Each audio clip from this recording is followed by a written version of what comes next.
আমি আমার রাজ্যের মুখ্যমন্ত্রীকে বলতে চাই, আপনি কি চাইছেন? আপনি কি চাইছেন? এত কিছু করেও কি আপনি শান্তি পেলেন না? আজকে মসজিদের মাইক খুলতে হচ্ছে।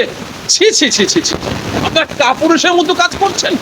আজকে মুসলমান এতটাই খারাপ হয়ে গেছে আপনাদের কাছে, মুসলমান এতটাই নিকৃষ্ট হয়ে গেছে আপনাদের কাছে। তাহলে তাই যদি হয়, পাওয়ার তো আপনাদের, প্রধানমন্ত্রী আপনার, স্বরাষ্ট্রমন্ত্রী আপনার, মুখ্যমন্ত্রী আপনারা, সবই তো আপনাদের, পুলিশ আপনাদের, আইন আপনাদের, আদালত আপনাদের। তাহলে সবই যদি আপনাদের হয়, তাহলে আপনারা কি পাচ্ছেন না মুসলিম সমাজটাকে পুরো একদম দেশ থেকে মুছিয়ে তাড়িয়ে দিতে? সেই ব্যবস্থা করুন না। যে তাতেও যদি অসুবিধা হয়, যে অন্য অন্য দেশ দেখলে অসুবিধা হয়ে যাবে, তাহলে যেমন ওই করোনার টিকা দিয়েছিলেন, ওই রকম টিকা দিয়ে মুসলিম সমাজটাকে শেষ করে দেয়। ভোটের আগে বলতো না যে হিন্দু হিন্দু ভাই ভাই, মোল্লাদের ঠাঁই নাই, হিন্দু হিন্দু ভাই ভাই, জিহাদিদের ঠাঁই নাই, হিন্দু হিন্দু ভাই ভাই, মৌলবাদীর ঠাঁই নাই, স্লোগান তুলেছিল না? এই 26-এ ইলেকশনের পর থেকে নিয়ে আজ পর্যন্ত এই কয়েকটা মাস নতুন সরকার আসার পরে আমরা দেখছি একের পর এক মুসলিম সম্প্রদায়ের উপরে টার্গেট করা হচ্ছে। বিশেষ করে কুরবানির সময় যখন আমাদের কাছে আসলো, সঙ্গে সঙ্গে আমার রাজ্য সরকার ঘোষণা করে দিল কি গরু কুরবানি দেওয়া যাবে না। তারপরে আবার আইন পাশ করলো, রাস্তায় নামাজ পড়া যাবে না। তারপরে একের পর এক একটাই সম্প্রদায়কে, বিশেষ করে মুসলিম সম্প্রদায়কে টার্গেট করা হচ্ছে। কেন? কারণটা কি? আজকে আপনারা লক্ষ্য করুন, গরু ব্যবসায়ীদেরকে রাস্তায় আটকে মারধর করা হয়েছে, সেখানে রাজ্য সরকারের কোনো উপচাকা নেই। একের পর এক মুসলিম সমাজের বিভিন্ন, বিশেষ করে টুপিওয়ালা, দাঁড়িয়েওয়ালা, জুব্বাওয়ালাদের রাস্তায় হেনস্থা করা হচ্ছে, মারধর করা হচ্ছে, রামের নামে স্লোগান দেওয়ানো হচ্ছে, বন্দে মাতারাম পড়ানো হচ্ছে, জোরপূর্বক তাদের উপরে নির্যাতন করা হচ্ছে। আজকে বাংলায় এই অরাজকতা আসছে কেন? আপনাদের মাধ্যম দিয়ে আমি আমার রাজ্য সরকারের কাছে জানতে চাইছি। আপনারা তো ঘোষণা করেছিলেন, আপনারা আওয়াজ তুলেছিলেন যে আমরা পরিবর্তন চাই। তা বলে কি আপনাদের এই পরিবর্তন যে আজকে পশ্চিম বাংলায় বিশেষ করে মুসলিম সমাজটাকে টার্গেট করে আপনারা একের পর এক আইন পাস করছেন মুসলিম সমাজটাকে রাস্তায় নামানোর জন্য, মুসলিম সমাজটাকে ক্ষিপ্ত করার জন্য? আপনারা কি টার্গেট নিয়েছেন? আমি সাধুবাদ জানাবো এই পশ্চিমবাংলার মুসলমান ভাইদেরকে যে আপনারা আজকে ঠান্ডাভাবে আপনারা কাজ করছেন। কারণ সবথেকে বড় জিনিস, নতুন সরকার আসার পরে আমরা দেখতে পাচ্ছি মুসলিম সমাজটাকে শেষ করার জন্য, মুসলিম সম্প্রদায়কে টার্গেট করে তাদেরকে দমাবার জন্য একের পর এক আইন লাগু করা হচ্ছে। মুসলিম সমাজটাকে রাস্তায় নামাবার জন্য প্রথম করলো কি গরু খাওয়া বন্ধ, যাতে মুসলমান রাস্তায় নামে, মুসলমানদের অ্যারেস্ট করে জেলে ভরা হবে। সেটা কামিয়াবি হলো না। তারপরে করলো নামাজ পড়া বন্ধ, রাস্তায় নামাজ পড়া বন্ধ করলো, ভাবলো মুসলমান রাস্তায় নামবে, তাতেও তারা কামিয়াবি হলো না। তা একের পর এক আইন পাশ করে এখন আবার নতুন করে করলো কি তসলিমা নাসরিনকে পশ্চিমবাংলায় নিয়ে আসলো। কেন না, তসলিমা নাসরিন একটু মুসলিম বিরোধী কথাবার্তা বলে, ইসলাম বিরোধী কথাবার্তা বলে, তাকে নিয়ে আসা হোক। আজকে তসলিমা নাসরিন যখন পশ্চিমবাংলায় আসলো, আসার পরে আমরা ভেবেছিলাম হয়তো এই নতুন সরকার আসার পরে যে আমার রাজ্যের উন্নয়ন হবে, কিন্তু তা না করে তসলিমা নাসরিনকে নিয়ে এসে মুসলিম সমাজটাকে এটা দমিয়ে সুরসুরি দিয়ে আজকে এখান থেকে চলে গেল। আজকে সেই তসলিমা নাসরিন পশ্চিমবাংলার মাটিতে দাঁড়িয়ে আজকে ঘোষণা দিল কি মসজিদ মাদ্রাসায় সন্তানরা শিক্ষা দেওয়া হয়, মসজিদ মাদ্রাসা বন্ধ করা হোক। আজকে আমার মনে হয় এই তসলিমা নাসরিন ইন্ধনে আজকে আমার রাজ্য সরকার আজকে উঠে পড়ে লেগেছে যে মসজিদ মাদ্রাসাগুলোকে বন্ধ করার জন্য। আজকে আমরা দেখতে পাচ্ছি গত কয়েকদিন ধরে আমাদের কাছে রাজ্যের বিভিন্ন জায়গা থেকে, বিভিন্ন জেলা থেকে, বিভিন্ন গ্রাম থেকে ফোন আসছে যে জোরপূর্বক মসজিদের মাইকগুলো খোলানো হচ্ছে। কেন? কেন? ভারত স্বাধীন হওয়া থেকে নিয়ে আজ পর্যন্ত কোনো সম্প্রদায়ের মানুষের আজকে মাইকের আওয়াজটা শব্দ দূষণ হলো না, কারোর অসুবিধা হলো না। আর আজকে পশ্চিম বাংলায় নতুন সরকার আসার পরেই মাইকের সাউন্ডটা আজকে সকলের জন্য অসুবিধা হয়ে গেল।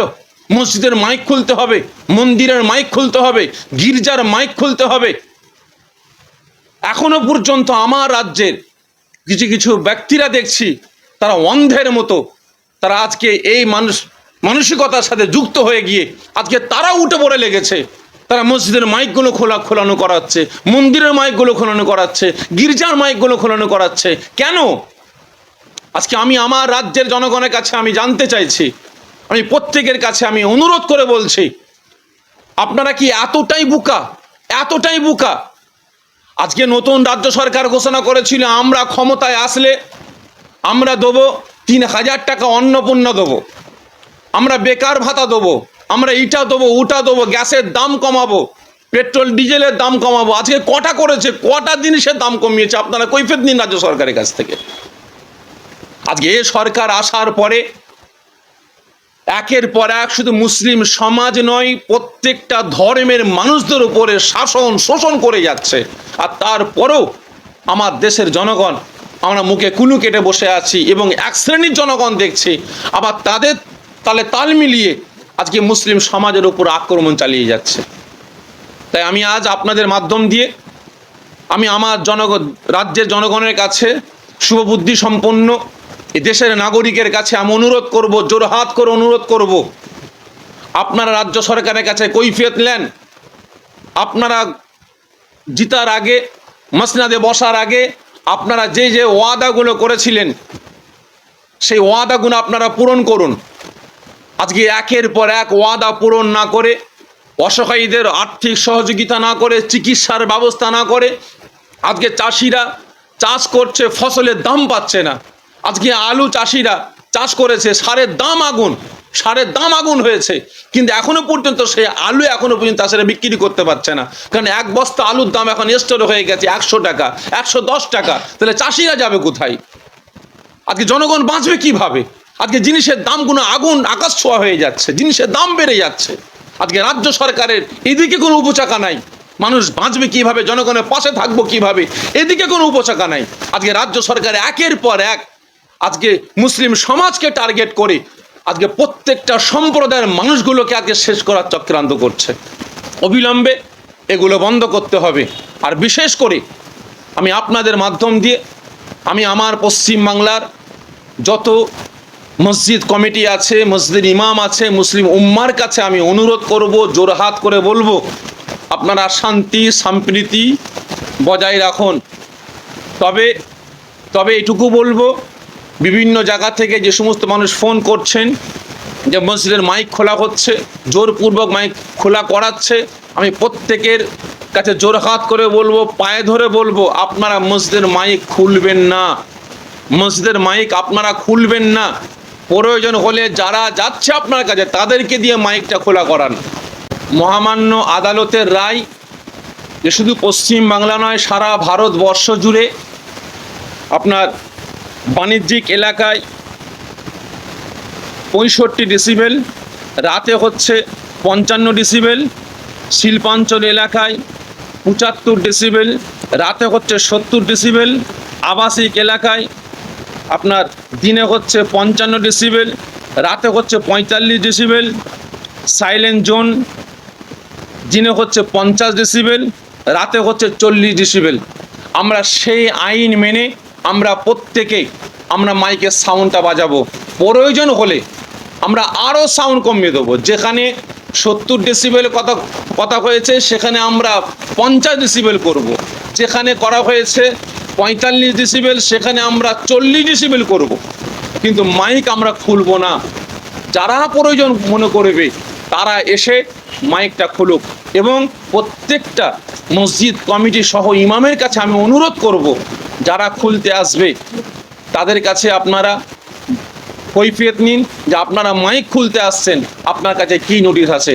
কারণ আপনার আদালতের কোনো রাইট দেয়নি, আদালত কোনো পাওয়ার দেয়নি যে পুলিশ প্রশাসন গিয়ে মাইক খোলাবে। এ পাওয়ার কিন্তু আদালত দেয়নি। সাউন্ড কমাবার জন্য আদালত আদেশ দিয়েছে, আমরা সেই আদেশ আমরা মেনে চলব।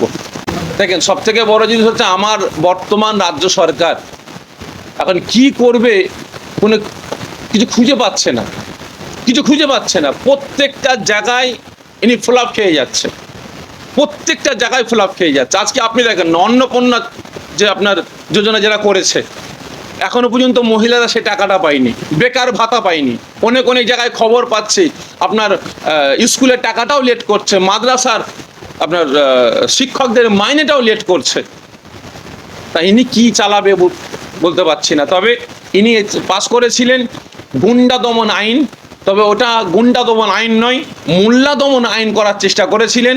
এখনো পর্যন্ত আমার হাইকোর্ট সহ বিভিন্ন কোর্টের অ্যাডভোকেটদের সঙ্গে কথা হয়েছে, তেনারা বললেন এটা এখনো আইনে পরিণত হয়নি, এখনো পর্যন্ত রাষ্ট্রপতি এই আইনে সই করেননি। তাহলে অতএব আজকে আমার রাজ্য সরকার বিধানসভায় দাঁড়িয়ে দাঁড়িয়ে গলাবাজি করে বলছে যে আমরা অমুক অমুক অমুক অমুক এদের বিরুদ্ধে আমরা গুন্ডা দমন আইনের আমরা আওতায় নিয়ে আসবো, এখনো পর্যন্ত সেই আইনটা লাগু হয়নি। অতএব আমি প্রত্যেকের কাছে অনুরোধ করব, আপনারা সতর্ক হন, সজাগ হন, মজবুত হন এবং দেশের জনগণ কিভাবে বাঁচবে, রাজ্যের জনগণ কিভাবে বাঁচবে সেদিকে আপনারা টার্গেট করুন। দেখেন, সব থেকে বড় জিনিস হচ্ছে বিগত দিনে আমরা সরকার দেখেছিলাম 15 বছরের সরকার, তারা পুলিশকে কন্ট্রোল করেছিল। এখন নতুন করে যে সরকার আসছে এনারাও পুলিশকে কন্ট্রোল করছে। আমি পুলিশদের দোষ দেবো না, সরকার যেভাবে বলবে, সরকারি আমলারা যেভাবে বলবে, নেতারা যেভাবে বলবে পুলিশ সেভাবে করতে বাধ্য। কারণ যদি সেই আদেশ পালন না করে সেই পুলিশ প্রশাসন ভাইদেরকে অন্য অন্য জায়গায় ট্রান্সফার করে দেবে, এমন একটা জায়গায় পাঠিয়ে দেবে সে ঘুরে দাঁড়াতে পারবে না। অতএব তার চাকরি বাঁচাবার জন্য এদের নির্দেশ মেনে চলছে। তবে আমিও পুলিশ প্রশাসনকে বলবো, আপনাদের একটা পাওয়ার আছে, আপনারা যে বর্দিটা পড়ছেন এর একটা পাওয়ার আছে। আপনারা কারো গোলামতি করার জন্য এই বর্দিটা পড়েননি, আপনারা পোশাকটা পরেছেন যে দেশের জনগণকে সেফটি দিবার জন্য, দেশের জনগণকে বাঁচাবার জন্য, দেশের সম্পদকে রক্ষার জন্য, দেশের সংবিধানকে রক্ষার জন্য। আর আজ আপনারা ওই চোর চুট্টা চিটিং বাসদের দালালি করার জন্য আপনি হিন্দু মুসলমানের মধ্যে দাঙ্গা অশান্তি লাগাবার চক্রান্ত করছেন। তবে অবিলম্বে আমি পুলিশ প্রশাসনের কাছে আমি জোরহাত করে বলবো, এদের পাল্লায় না পড়ে আপনারা যে পাওয়ার আছে আপনারা আপনাদের পাওয়ারটাকে লাগু করুন। অবশ্যই দেখবেন আমার দেশে হিন্দু মুসলমানের একতা, ঐক্য, ভ্রাতৃত্ব, ভালোবাসা ফিরে আসবে। আর না হলে এরা চাইছে, বিশেষ করে এই বর্তমান যে সরকার, এদের কিছু আমলা আছে, এদের কিছু নেতা আছে, এদের কিছু কিছু রয়েছে, পাতাখোর কিছু আছে, এরা আজকে একের পর এক হুমকি দিয়ে বেড়াচ্ছে, একের পর এক হুমকি দিয়ে বেড়াচ্ছে।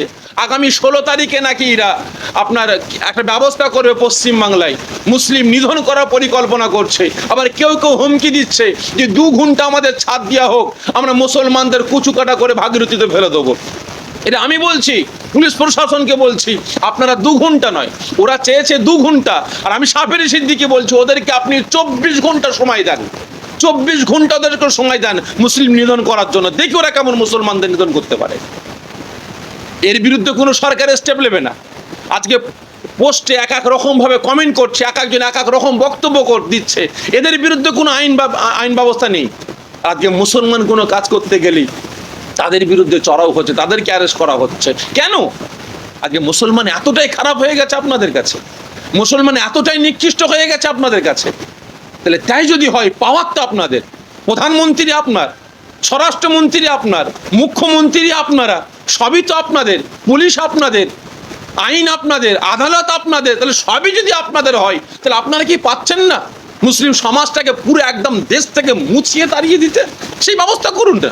যে তাতেও যদি অসুবিধা হয়, যে অন্য অন্য দেশ দেখলে অসুবিধা হয়ে যাবে, তাহলে যেমন ওই করোনার টিকা দিয়েছিলেন ওই রকম টিকা দিয়ে মুসলিম সমাজটাকে শেষ করে দেয়। আমার তো মনে হয় যেমন হিটলার করেছিল, যেমন হিটলার ইহুদিদেরকে শেষ করেছিল, শেষ করার জন্য নানান রকমের ফন্দি করেছিল। তাদের আগে আপনার ধর্মীয় কিতাবগুলোকে, ধর্মীয় বইগুলোকে তারা ব্যান করেছিল, তারপরে চাকরির ক্ষেত্রে তাদেরকে ব্যান করা হয়েছে, রাতারাতি তাদের উপর হামলা চালিয়েছে। আমারও তো মনে হয় যে আজকে আপনারা ঠিক ওই হিটলারের মতো মুসলিম সমাজটাকে শেষ করার জন্য আগে মাদ্রাসাগুলো শেষ করছেন, ওয়াকাফ সম্পদ ছিনিয়েছেন, তারপরে মুসলমানদের আপনার মসজিদগুলোকে বন্ধ করার পরিকল্পনা করছেন, রাস্তায় নামাজ পড়া বন্ধ করছেন, তারপরে একের পর এক মুসলিম সমাজটাকে চাকরি দিক থেকে বহিষ্কার করবেন, মুসলিম সমাজটাকে শেষ করার প্ল্যান করছেন। অত যদি না করে আমার মনে হয় টিকার নাম করে বিষ দিয়ে মুসলিম সমাজটাকে মেরে দেন। দেখেন, সব থেকে বড় জিনিস এরা বলে এক করে আর এক, এরা বলে এক করে আর এক। এরা বাংলাদেশ ঘুষপেটিয়া তারাবার নাম করে বাংলাদেশের ঘুষপেটিয়া, বাংলাদেশ থেকে যাদেরকে তাড়িয়ে দিয়েছে, যারা বাংলাদেশের আইন কানুন সংবিধানকে যারা ধ্বংস করছে, তাদেরকে এরা আশ্রয় দিয়ে তাদের গলায় ফুলের মালা দিচ্ছে। আবার তারা কেমন হবে? না, আমি তো ভেবেছিলাম তসলিমা নাসরিনকে নিয়ে এসে হয়তো বাংলার কোনো জনগণের কোনো উপকার করবে, কিন্তু ও তো দেখছি তসলিমা নাসরিনকে অ্যাকচুয়ালি নিয়ে এসছে মুসলিম সমাজটাকে খেপাবার জন্য, রাস্তায় নামাবার জন্য। এরা পাচ্ছে না মুসলিম সমাজটাকে রাস্তায় নামিয়ে মুসলিম সমাজটাকে শেষ করব, তাদেরকে কেস দিয়ে দিয়ে জেলে ঢুকাবো। তবে আমি আপনাদের মাধ্যম দিয়ে যারা মুসলিম সমাজটাকে কেন্দ্র করে, বিশেষ করে মুসলিম সমাজকে জিহাদি বলে, নানান রকম মৌলবাদী বলে মুসলিম সমাজটাকে ক্রিটিসাইজ করে বেড়াচ্ছেন, আমি তেনাদের উদ্দেশ্যে বলবো, হাজার চেষ্টা করেন মুসলমানকে চট করে রাস্তায় নামাতে পারবেন না। এরা চুপ আছে বলে ভেবে নেবেন না যে এরা অসহায়, না, এরা অসহায় না। এরা যখন রাস্তায় নামবে না, যখন হুঙ্কার দেবে না, আপনারা পালাবার রাস্তা খুঁজে পাবেন না। দেখেন, সব থেকে বড় জিনিস হচ্ছে আমাদের এ সরকার, কেন্দ্র থেকে নিয়ে রাজ্য, আমি এখন যেটা বুঝতে পারছি, এদের টার্গেট হচ্ছে কাঁটা দিয়ে কাঁটা তোলা, মাছের তেলে মাছ ভাজার পরিকল্পনা করেছে। কারণ ওরা নিজেরা মুসলিম সমাজটাকে শেষ না করতে পেরে, বাইরে দাগি না হয়ে, এরা কিছু দালাল, চামচা, চোর, চিটিংবাজ, দাগাবাজদের অন্য দেশ থেকে নিয়ে এসে আশ্রয় দিয়ে তাদের দ্বারাই মুসলিম সমাজটাকে বদনাম করার চক্রান্ত করছে। তবে আমি আবারও ধন্যবাদ জানাবো পশ্চিমবাংলা তথা ভারতবর্ষের মুসলিম উম্মাকে। আজকে আপনারা ধৈর্যের পরিচয় দিচ্ছেন, আপনারা সবর করছেন, অবশ্যই সবর করুন, ইনশাল্লাহ একদিন না একদিন আমাদের সময় আসবে। আমরা দেখতে পাচ্ছি তো, এই যে বিজেপির নেতারা সব, আজকেই দেখছিলাম আপনার মেন স্ট্রিমে দেখছিলাম যে 50 লাখ টাকা নাকি আপনার ঘুষ চেয়েছে, চারিদিকে শুনতে পাচ্ছি তো। আবার নাকি কিছু নেতাদেরকে নাকি বহিষ্কার করেছে। তাহলে চোর গেছে, ডাকাত আসছে, চোর গেছে, ডাকাত আসছে, ডাকাত গেছে, ছিনতাইবাজ আসছে। আবার কি এরা উন্নয়ন কিছুই করবে না। এরা একটাই উন্নয়ন করবে, হিন্দু মুসলমানের মধ্যে উন্নয়নটা এরা এটাই করবে।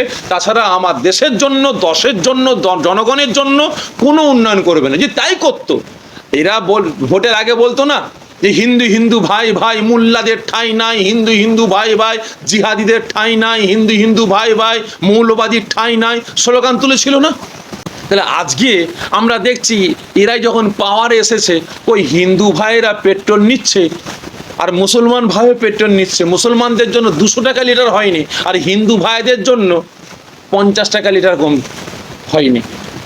যে দামে হিন্দুও কিনছে, মুসলমানও কিনছে। চাল যে দামে হিন্দু কিনছে, সে দামে মুসলমান কিনছে। তাহলে উন্নয়নটা হলো কিভাবে? উন্নয়নটা করলো কি? হিন্দু ভাই বলে তাহলে হিন্দু ভাইদের লাভটা করলো কি? এর একটাই লাভ করছে কি, মুসলিম সমাজটাকে শেষ করার জন্য। যেমন করেছে আপনার গরু খাওয়া বন্ধ, এই গরু খাওয়া বন্ধ করতে গিয়ে, মুসলমানদের সাইজ করতে গিয়ে হিন্দু গরু ব্যবসায়ীগুলোকে শেষ করেছে। আবার মাইক সাউন্ড বন্ধ করতে গিয়ে কি করলো, হিন্দু ভাইদের আপনার কি বলে মন্দিরে মাইক বন্ধ করলো, রাস্তায় নামাজ পড়া বন্ধ করার নাম বন্ধ করতে গেল। এখন রাস্তায় হিন্দু ভাইরা পুজোটাও বন্ধ করতে হবে তাদের, সেই ব্যবস্থা হচ্ছে। এই গল্পর কথা ওসব বাদ দেন, ওসব স্বপ্ন, এরকম স্বপ্ন অনেকে দেখেছে। সিপিএমও দেখেছিল 34 বছরের শেষ, তৃণমূল স্বপ্ন দেখেছিল আমরা 50 বছর থাকবো, 60 বছর থাকবো, 15 বছরের শেষ। এরাও স্বপ্ন দেখছে 100 বছর। আমার মনে হয় 100 বছর কেন, 1 বছর টিকবে কি সন্দেহ আছে। অবশ্যই আমরা প্রয়োজন হলে এখন আমরা চুপ, মুসলিম সমাজ চুপ করে আছে বলে, সবর করছে বলে এটুকু ভাববেন না যে মুসলমান এরা অসহায়। কিন্তু না, যেদিন মুসলমান জাগবে, মুসলমান রাস্তায় নামবে একত্রিত হয়ে, সেদিন এরা পালাবার রাস্তা খুঁজে পাবে না। যেমন দেখলেন না আপনার ছাত্র আন্দোলন হলো, ককরোচ জনতা পার্টির সব ছেলেরা রাস্তায় নামলো, আন্দোলন করলো, সেখানে কি হলো, শিক্ষামন্ত্রী, ভারতবর্ষের শিক্ষামন্ত্রীকে একদিনে তাকে পদত্যাগ করতে হলো। তা ঠিক তেমন যখন এ রাজ্যের মুসলমান যখন জাগবে, যখন রাস্তায় নামবে, তখন এরাও পালাবার রাস্তা খুঁজে পাবে না।